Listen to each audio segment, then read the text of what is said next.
Hi all, അസ്സലാമു അലൈക്കും. Welcome back to Silna's kitchen. ഇന്നത്തെ റെസിപ്പി ഭയങ്കര വെറൈറ്റി ആയിട്ടുള്ള എന്നാൽ നല്ല സിമ്പിളും ആയിട്ടുള്ള ഒരു അടിപൊളി ടേസ്റ്റി ആയിട്ടുള്ള പലഹാരത്തിന്റെ റെസിപ്പിയാണ്.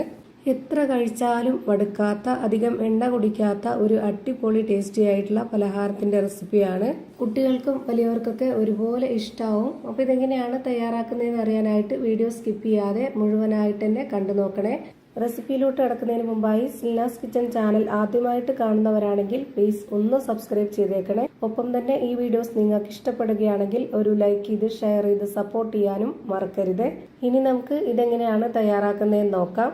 ഇതിനായി ഞാൻ ആദ്യം തന്നെ എടുത്തിട്ടുള്ളത് കപ്പലണ്ടിയാണ്. 250 ml കപ്പിന്റെ അളവിൽ 1/4 കപ്പ് അളവാണ് കപ്പലണ്ടി എടുത്തിട്ടുള്ളത്. അത് മുഴുവനായിട്ടും നമുക്ക് ഈ ഒരു മിക്സിയുടെ ജാറിലേക്ക് ഇട്ട് കൊടുക്കാം. ഈ അളവിലുള്ള കപ്പലണ്ടിക്ക് അനുസരിച്ചുള്ള ഇൻഗ്രീഡിയൻസിന്റെ അളവാണ് ബാക്കി ഞാൻ പറയുന്നത്. നിങ്ങൾ എത്രയാണോ കപ്പലണ്ടി എടുക്കുന്നത്, പലഹാരം നിങ്ങൾക്ക് വേണ്ടത്, അതിനനുസരിച്ചുള്ള കപ്പലണ്ടി എടുക്കുമ്പോൾ അതിനനുസരിച്ചുള്ള ബാക്കിയുള്ള ഇൻഗ്രീഡിയൻസിന്റെ അളവ് കറക്റ്റ് ആക്കി എടുക്കുക. ഞാനിപ്പോൾ ഇവിടെ 250 ml കപ്പിന്റെ അളവിൽ 1 കപ്പ് ശർക്കര ഉരുക്കിയതാണ് ഒഴിച്ചു കൊടുത്തിട്ടുള്ളത്. 200 ഗ്രാം ശർക്കരയിൽ 250 ml കപ്പിന്റെ അളവിൽ വെള്ളം ഒഴിച്ചു കൊടുത്തിട്ട് അതിനനുസരിച്ചാണ് നമ്മളിപ്പോൾ ഇത് ഉരുക്കിയെടുത്തിട്ടുള്ളത്.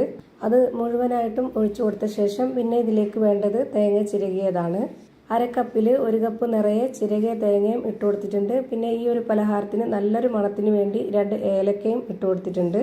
ഇനി ഇത് നന്നായിട്ടൊന്ന് അരച്ചെടുത്ത ശേഷം ആ ഒരു മിക്സ് ഇതുപോലൊരു പാത്രത്തിലേക്ക് മുഴുവനായിട്ടും ഒഴിച്ചു കൊടുക്കുക.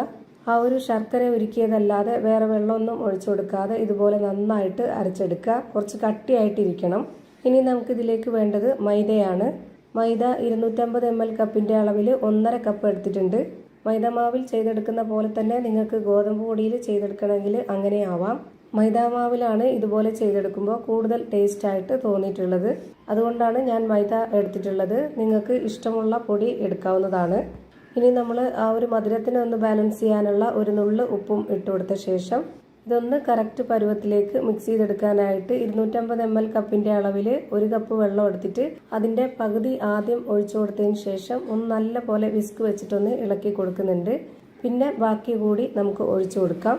ഇതുപോലെ ഘട്ടം ഘട്ടമായിട്ട് മാത്രമേ ഇളക്കി യോജിപ്പിച്ച് കൊടുക്കാവുള്ളൂ. കാരണം ഒന്നിച്ചൊഴിച്ചു കൊടുത്തു കഴിഞ്ഞാൽ ഇതിന്റെ പരുവം തെറ്റിപ്പോവും. അതുമാത്രമല്ല നമുക്ക് ഇളക്കിയെടുക്കാനായിട്ടും ബുദ്ധിമുട്ടായിരിക്കും. ഇതുപോലെ നന്നായിട്ട് ഇളക്കി യോജിപ്പിച്ച് കൊടുത്തതിന് ശേഷം ഇനി നമുക്ക് കുറച്ചുകൂടി വെള്ളം ഒഴിച്ചു കൊടുക്കാം. ഈ മാവിന്റെ പരുവം എന്ന് പറയുന്നത് ഒരുപാട് ലൂസ് ആവരുത്. ഇതിപ്പോൾ നല്ല കട്ടിയായിട്ടാണ് ഇരിക്കുന്നത്. കുറച്ചൊന്ന് ലൂസാക്കി എടുക്കണം. അപ്പോൾ അതിന് വേണ്ടിയിട്ട് ഞാനിവിടെ 250 ml കപ്പിന്റെ അളവിൽ 1/4 ഭാഗം വെള്ളം മാത്രം ഇതിലേക്ക് ഒഴിച്ചു കൊടുത്തിട്ട് ഇതുപോലെ നന്നായിട്ടൊന്ന് ഇളക്കി യോജിപ്പിച്ച് കൊടുക്കുന്നുണ്ട്. ഇത് കണ്ടില്ലേ, ഇതാണ് ഇപ്പോൾ നമ്മുടെ മാവിന്റെ കറക്റ്റ് ആയിട്ടുള്ള പരുവം. ഒരു കയ്യിൽ കൊണ്ട് ഞാനിപ്പോൾ ഇതൊന്ന് കോരി കാണിച്ചു തരാം. ഇത് കാണുമ്പോൾ തന്നെ നിങ്ങൾക്ക് ഇതിന്റെ കറക്റ്റ് ആയിട്ടുള്ള പരുവം മനസ്സിലായിട്ടുണ്ടാവും. ഇനി നമുക്കിത് ചൂടായ എണ്ണയിലേക്ക് ഒഴിച്ചൊന്ന് ഫ്രൈ ചെയ്തെടുക്കണം.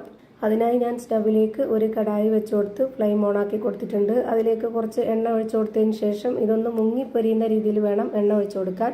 എന്നിട്ട് നല്ല പോലെ ചൂടായി വന്നതിന് ശേഷം ഒരു മീഡിയം ഫ്ലെയിമിലിട്ട് കൊടുത്തിട്ട് ഈ മാവ് ഒരു കയ്യിൽ ഒഴിച്ചു കൊടുക്കുക. എന്നിട്ട് നമ്മൾ ആ ഒരു ഫ്ലെയിമിൽ തന്നെ വെച്ചിട്ട് വേണം ബാക്കിയെല്ലാം ഫ്രൈ ചെയ്തെടുക്കാനായിട്ട്. എങ്കിലേ എല്ലാം ഒരുപോലെ ഒരു പരുവത്തിൽ കിട്ടുള്ളൂ. ഇനി നമുക്ക് ഇതൊന്ന് നല്ല പോലെ ഈ ഒരു പരുവത്തിൽ പൊങ്ങി വരുമ്പോൾ ഇത് തിരിച്ചിട്ട് കൊടുക്കണം.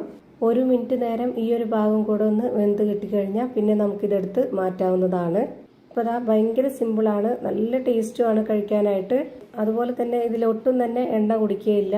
ഇതേ ഫ്ലെയിമിൽ വെച്ചിട്ട് തന്നെ നമ്മൾ എത്ര എണ്ണമാണോ ഫ്രൈ ചെയ്തെടുക്കുന്നത് അതെല്ലാം ഫ്രൈ ചെയ്തെടുക്കുക. എങ്കിലേ എല്ലാം ഒരേ പരുവത്തിൽ നമുക്ക് കിട്ടുള്ളൂ. അപ്പോൾ ഞാനിതാ ഇതിലേക്ക് ഒരു കയ്യിൽ മാവും കൂടെ ഒഴിച്ചു കൊടുത്തിട്ടുണ്ട്. ഇതിന്റെ ഒരു സൈഡ് വെന്ത് കിട്ടിയിട്ടുണ്ട്. ഇതൊന്ന് തിരിച്ചിട്ട് കൊടുക്കാം. അപ്പോൾ ദാ 2 സൈഡും ഒരുപോലെ വെന്ത് കിട്ടിയിട്ടുണ്ട്. ഇതും കൂടെ നമുക്ക് എണ്ണയിൽ നിന്ന് കോരി മാറ്റാം. അപ്പോൾ ദാ ഇത്രയേ ഉള്ളൂ. ഭയങ്കര സിമ്പിൾ ആയിട്ടുള്ള എന്നാൽ നല്ല ടേസ്റ്റി ആയിട്ടുള്ള ഒരു അടിപൊളി കിടിലൻ പലഹാരം റെഡിയായി കിട്ടി. ഇത്രയേ ഉള്ളൂ ഇന്നത്തെ വീഡിയോ ഇഷ്ടമായാൽ ലൈക്ക് ചെയ്യാനും കമന്റ് ചെയ്യാനും ഷെയർ ചെയ്യാനും മറക്കരുത്. അതുപോലെ തന്നെ ഞാനിടുന്ന പുതിയ വീഡിയോസ് നോട്ടിഫിക്കേഷനായിട്ട് കിട്ടുന്നതിന് വേണ്ടി സബ്സ്ക്രൈബ് ചെയ്ത് ബെല്ലൈക്കൺ അമർത്തി അതിൽ ഓൾ എന്ന ഓപ്ഷൻ എനേബിൾ ചെയ്ത് കൊടുക്കാനും മറക്കരുത്. പുതിയൊരു വീഡിയോയുമായി വീണ്ടും വരും. Thank you for watching.